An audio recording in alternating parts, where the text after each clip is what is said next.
Today we're going to jump right in and go over what we talked about in class about rhythms and about putting our fingers on the strings with our left hand to be able to change the notes and change the pitches. So this is on page 9 in your book. That's what we're going over again today. Also, a reminder, you should be practicing every day on how to hold your bow, teaching somebody else on how to hold it in class. You can, if you're just sitting and listening, you can just hold your bow. Cellos, bass, violins, and viola. Just hold your bow and practice just keeping your fingers in the right spots. It's a lot lighter with your pencil. So keep up that about getting our bow grips together, keeping them nice and relaxed and all your fingers nice and curved. So on page 9, we're going to be talking about beat and rhythm. So beat, again, is the nice steady pulse of the music, and the rhythm is going to be how the melody or how the notes change. Some of them are fast and some of them are slow. So we're going to talk about and go over again, we're going to review how you tell that rhythm code. This is the stuff that's in here, right? So all the notes, all those symbols of notes to write rhythms, they all have a head, a flag, a stem, and the dots. So the head is that round part, the circle. It can be hollow or it can be filled in. And the stem is upright like a flower stem, and then the flag is sideways like a flag in the breeze. And the dot always goes to the right side. If it's underneath or over top, it's going to mean something totally different. So the dots for rhythms always go on the side. So we have official names for our notes, for the combinations of those. We have official ones, and then we have our fruit salad nicknames that help us know what they're supposed to sound like. I had one of you ask about if we're going to be using those throughout, and we will, but we are also going to use traditional ways of counting rhythms like 1 and 2 and 3 and 4 and, or 1 and a 2 and a. We'll be incorporating that in. These are just nicknames to help us kind of get a feel for them. Okay, so our first one that we're going to review is our, wait, where am I? Oh, there we go, quarter note. Okay, so quarter note looks like this. It's got a head, a black head, and that's filled in, and one stem. No flags or dots or anything. That's our quarter note, and it gets red. So if this was our beat, then our notes, I'm going to just do pizzicato and guitar position for the violins. So if this was our beat, it's nice and steady. A red quarter note lasts from one snap to the next. Red, red, red, red, red. Okay? Now its twin, its silent twin, is this quarter rest. It's that squiggly, it looks like a Z with a tail on it. That's how I draw them. And it's a quarter rest. It means just the exact same amount of time, but except of silence. So instead of having a red sound go from one beat to the next, we'd have silence. So it would go rest, rest, rest, rest. And we whisper that. I loved how we talked about them being shh notes. So they're quiet, they're silent, but they still have to be a set amount of space, amount of time. They can't just be any old length. That's why we have the quarter note to rest to tell us about. All of our notes are going to have rests. We're only going to talk about quarter rests today.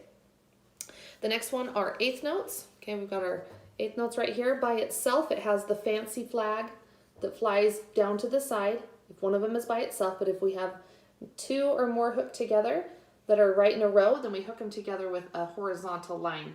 So it's like the flag is stretched out in between each of them, stretching over all of them together. So when we have two of them together, they're apples. And each eighth note is half of a beat. So instead of getting our reds that sound like this, red, red, red, red, our eighth note apples, two of them fit in there. So it goes apple, apple, apple, apple. So they're twice as fast as our quarter notes. Eighth notes are twice as fast as quarter notes. The last one that we have is the half note. That one right there. And that looks like a quarter note, except it's hollow. The head is hollow, and it gets 2 beats. So it's twice as long as a quarter note. And we call that one a mango. So here's our reds. Red, red, red, red. Mango, mango, mango, mango. So those are our half notes. Okay, so we're going to move on to the fruit salad rhythm box down here that goes through all of those, okay? I'm just going to start. I basically did 1, 2, 3, and 4 just a second ago. Please go through those. And then together we can do number 5, 6, 7, 8, and 9. I'm gonna be kind of looking down because I have them down here, but play along with me. I'm going to do this playing with my bow. You can pizzicato along so you can hear it. If you feel after a couple of days of practicing, you're going to feel like you can transition to your bow, that's great. Just get your instrument up here, change to your beginning bow hold, double check that thumb underneath. Remember, violins and viola, you have it right here. Cellos, I will switch to your instrument and bass in just a second. Okay, so this is number 6, or no, number 5. We're gonna do number 5. I'm going to play it twice in a row. You can listen one time and then play with me the next, or do both. Play along if you've got these down. Okay, so I'm gonna do 2 in a row, right in a row. I'm not gonna have any space in between. So we're gonna do them, we're just repeated right after, one after another. 1, 2, ready, go. Red, red, apple, apple, red, red, apple, apple. Number 6, apple, apple, red, red, apple, apple, red, red. Number 7, red, apple, red, apple, red, apple, red, apple. Number 8, red, red, mango, red, red, mango. Number 9, mango, red, red, mango, red, red. Okay, please repeat that. Like, go ahead and pause and play that by yourself. Once through without me, you can play it on any of the strings. Get really good at it. You can drum them if you have a drum. If you're doing this like in the car or something like that, if you're on vacation, just clap and say them at the same time, and get really good at those. Okay, we're gonna go on to page 10, and we talked about how to put our fingers on the string.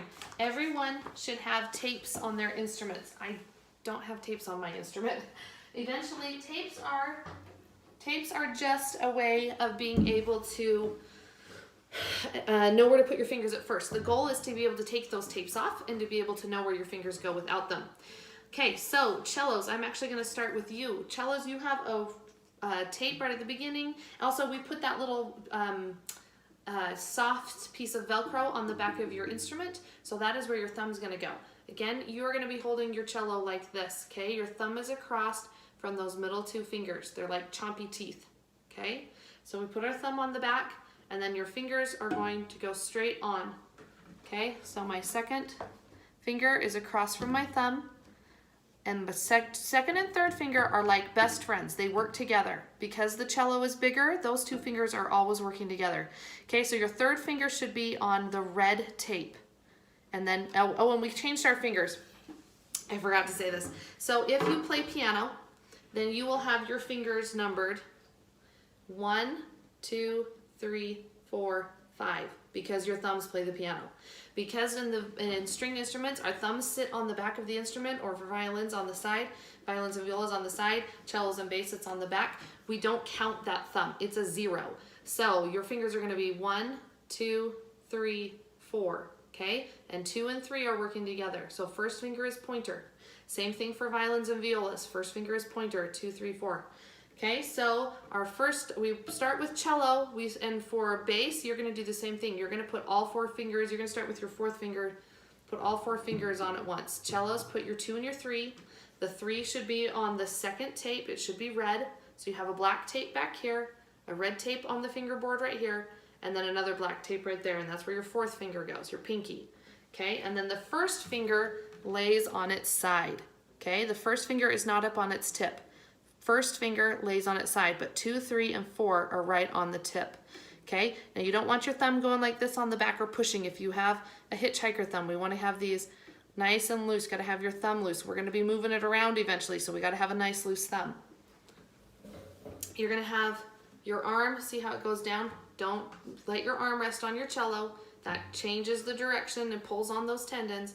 Okay, we need to have a nice straight, from your fingers all the way to your elbows, a nice straight line. Not way up here, not back here, not out here, anything funny like that, okay? Just gonna have our fingers on there, okay? And we're gonna pizzicato. I'm on the D string, We're gonna pizzicato violins and violas. If you're still watching this part, then go ahead and pizzicato along with us if you've done this in class already. Okay, so we have open, first finger, 2 and 3 go together, and then fourth finger. 4, and then we're gonna go back down. 3, take off 3 and 2, 1, and open.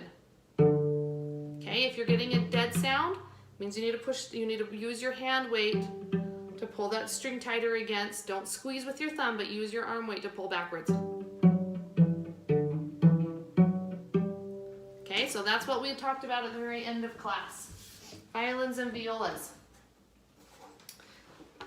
Okay, you've got your instrument up here. You should have your tapes on. Again, I don't have my tapes, but that's okay. You're gonna move your hand backwards. If you got a little thing back there, a little softy there, that's where your thumb goes. The tape should be across. Your thumb goes just on the peg side of that first finger tape. Then this is really important. Whoops, just hit my cello. The first finger line right here is where it meets the top of the fingerboard. Okay, not down here, that's the second space. All the way up here at the first space. Right behind, again, right behind that first finger tape, and then your first finger folds straight down onto the tip. So you see your first finger is gonna look like this, not like this. It's gotta be up tall, okay? And then your second finger goes on that red tape, second finger tape, and then the third finger goes on the third tape, fourth finger goes on the fourth tape. This is on the D string.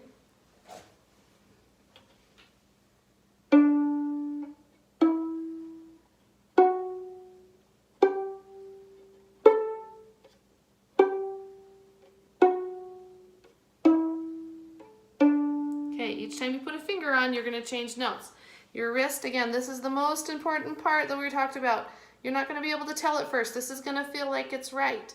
But if you do that, you won't be able to shift or do vibrato or play in tune or play fast. So to do all of those things, we need to have a nice straight wrist and have our fingers go straight down on the strings. Okay?